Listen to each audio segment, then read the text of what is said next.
civilization. I It didn't was say not created by black Africans. I'm sorry. It wasn't? Who created it? People who are white.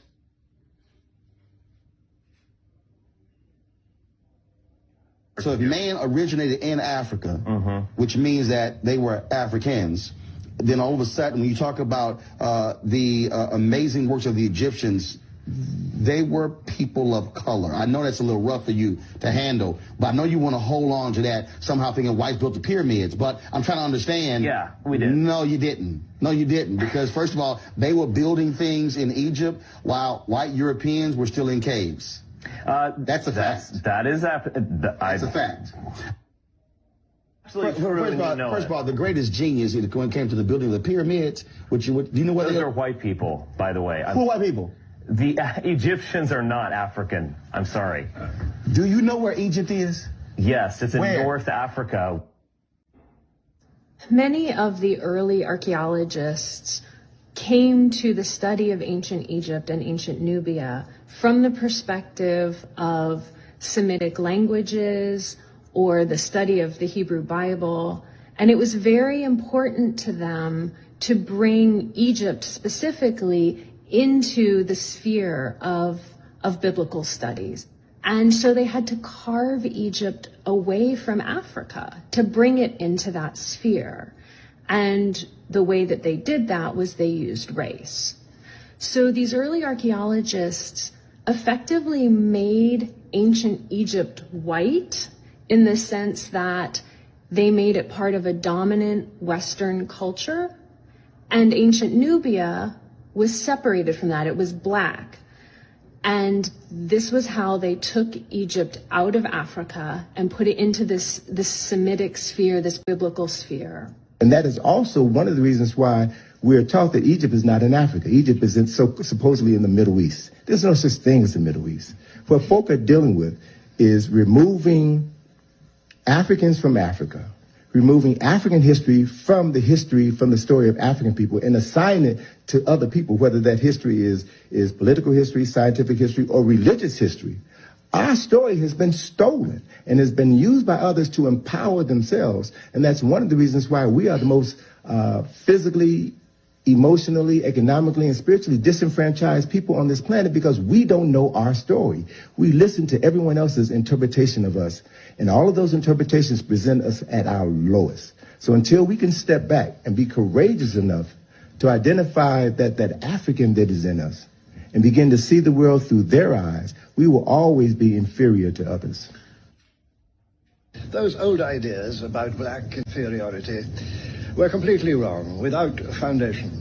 As it happens, modern science has given us a vast fund of new and reliable knowledge which shows that the black peoples do indeed have a history of their own, as rich and strange, as long and sometimes surprising as any major branch of the human family.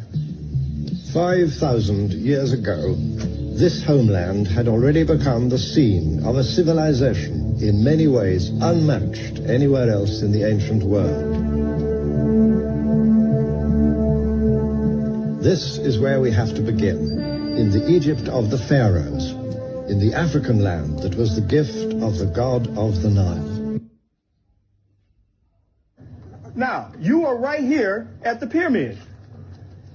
The outer casing of these pyramids are 5 tons each, and the inner casing are 50 tons each. This pyramid of Khufu is built in the 4th dynastic period.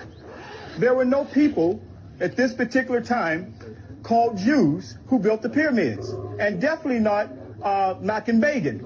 Makan Begin is an Ashkenazi Jew from Poland, and he stood here right where you are now and said his people built the pyramids. But he's able to tell the world that because of the power that they have inflicted upon other people to force that story on other people. So we come back here to tell the truth.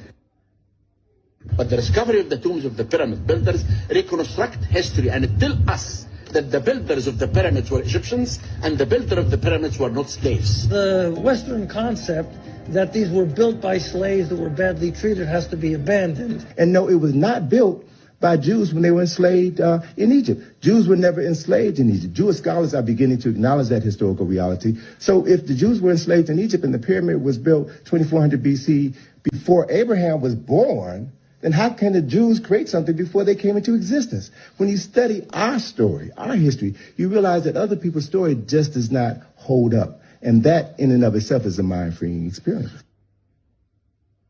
So we come back here for an eyewitness account, and let's go up closer so we can feel the stones and touch it, because you're actually feeling the stones, the master builders of your ancestors who built this.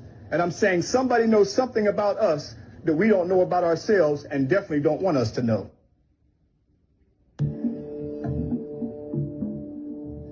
And the Egyptians call their land Kemet, and they use a piece of charcoal, a burnt piece of wood as charcoal, to symbolize what they mean, the blackest black. And all of their carvings of themselves, they paint their skins dark brown or black. They have white paint, red paint, yellow paint, but they paint themselves black. How anyone in the world, with so much information available for the public to see, can even be under any illusions that the Egyptian was even light-skinned? Just when you look at climate and weather, if you go to Egypt, you will notice that the weather is quite hot. And you will notice that it is almost impossible to be able to be outside dressed the way the carvings on the walls are as it relates to the people. Because you would get melanoma before we even knew melanoma existed. So they could not have been depigmented or less pigmented. They have to have been heavily pigmented. So what we have then is various eyewitness descriptions where people visited Egypt and they left an account of the Egyptians in their texts. So what you have is people like Herodotus, who describes them as black-skinned and woolly-haired. Galen, who describes them as having short, black, dry, and brittle hair. Not to mention, as Dr. Clark has taught us, where in the world did they do what they did in Africa? He used to say, are you telling me that Eurasians came out of Europe and built Africa up, but never went back to Europe to develop their civilizations the way they did in